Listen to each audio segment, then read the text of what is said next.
What's going on, guys? Video game expert here, and today I'm going to show you how to hook up your Nintendo Wii console. Whether you have an old TV or a new TV, we're going to get that thing up and running.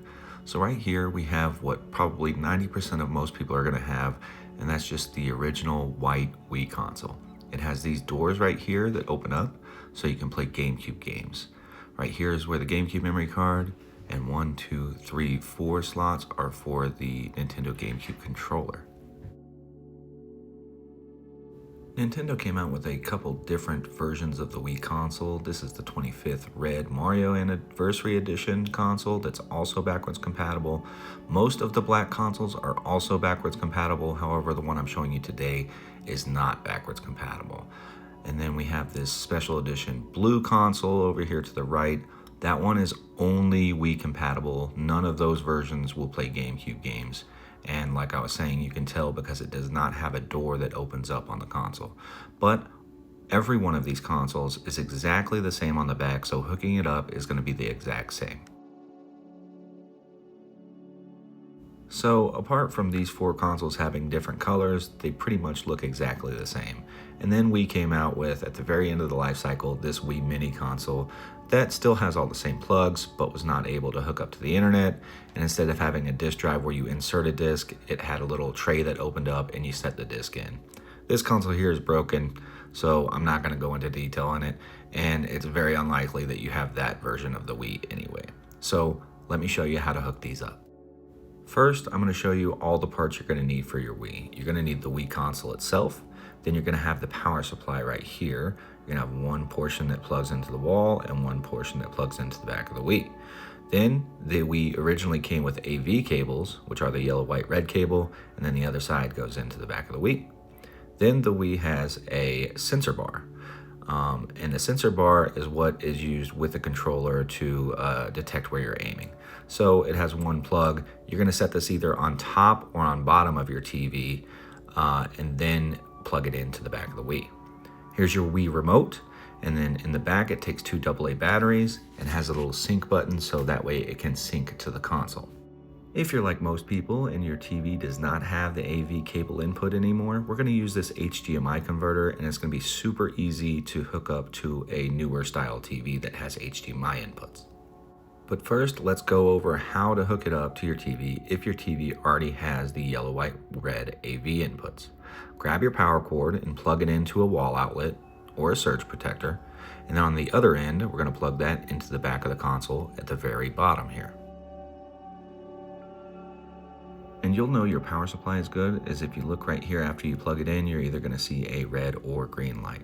Next, we'll grab the AV cables, and we're going to take one side and plug it right into the back of the system. And like I said, this TV already has AV inputs, so I'm just going to find wherever my AV inputs are on the TV, and you're just going to match up the yellow, the white, and the red and plug those in. Next, we're going to take the sensor bar, and you can either place it at the top of the TV or the bottom of the TV. Obviously, I'm putting mine at the bottom, and on the other side of the sensor bar, we're going to plug that piece into the back of the Wii. If you haven't pressed the power button on the front of the Wii, your Wii light should be red, but as soon as you press it, it's going to turn over to green. Then I'm going to grab my remote, and I'm going to change it to the right AV input of where I put those yellow, white, red cables. Once I change it to that channel, then you should see it pop up on the TV like so. Next, we're going to grab the remote and we're going to sync this remote to the console. You only have to do this one time, but once it's synced to the system, you won't have to do it anymore. When you turn it on, it'll automatically connect. But we're going to press this red button right underneath the AA batteries, and you'll see those flashing lights on the bottom of the controller. Then we're going to press the red button right on the front of the console, and you'll see once it pairs, it stops and it tells you what number controller you are. So the first one lit up, we are number 1, and now we can aim it at the screen and we should be able to press buttons.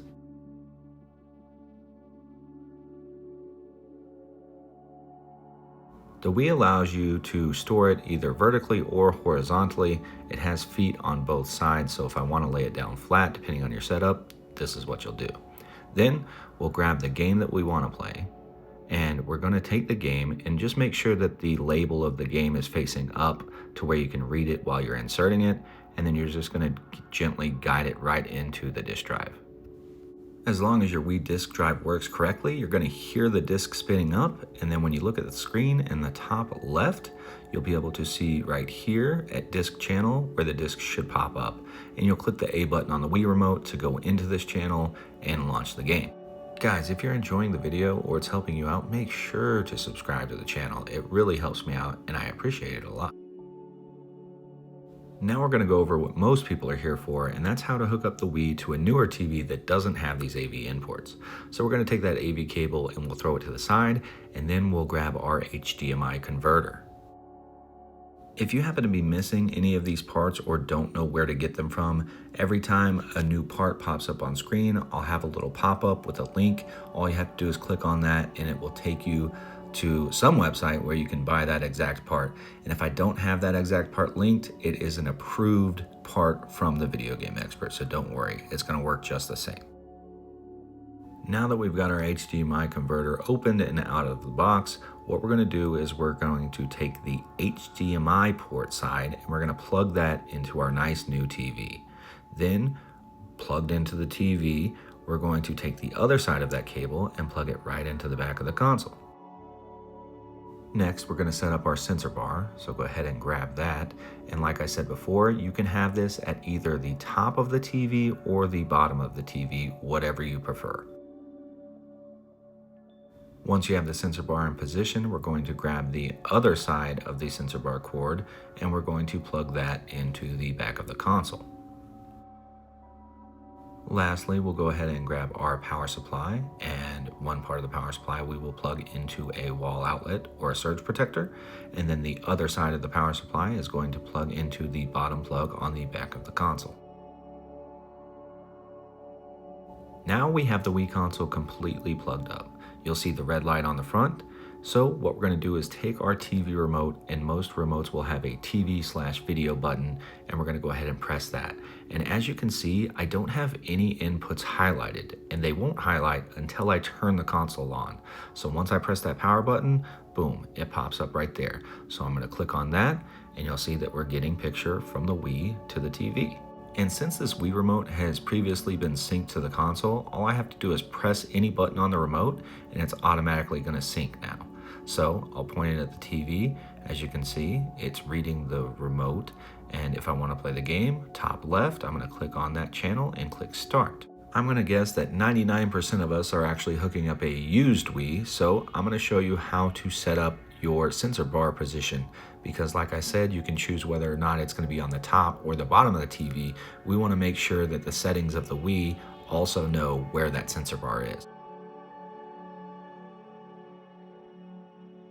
Remember, I have my sensor bar positioned under the TV. If yours is on top, you want to make sure that the Wii knows that. So what we're going to do is we're going to go into the Wii settings, which is on the bottom left here, Wii options, then we're going to go to Wii settings, and in here we'll click this little right arrow until we see sensor bar. We'll click on sensor bar with the A button and we have sensor position. And from here, we're going to click on either above TV or below TV to match where your sensor bar is. Once you do that, you can go all the way back and it will save that setting.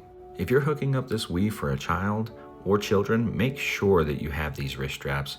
If your Wii didn't come with one, don't worry, I will link a description down below on where to get them, but they are very important. You just slide your hand through the wrist strap, tighten it up, and then you don't have to worry about the kids throwing the Wii remote through the TV when they're playing the game.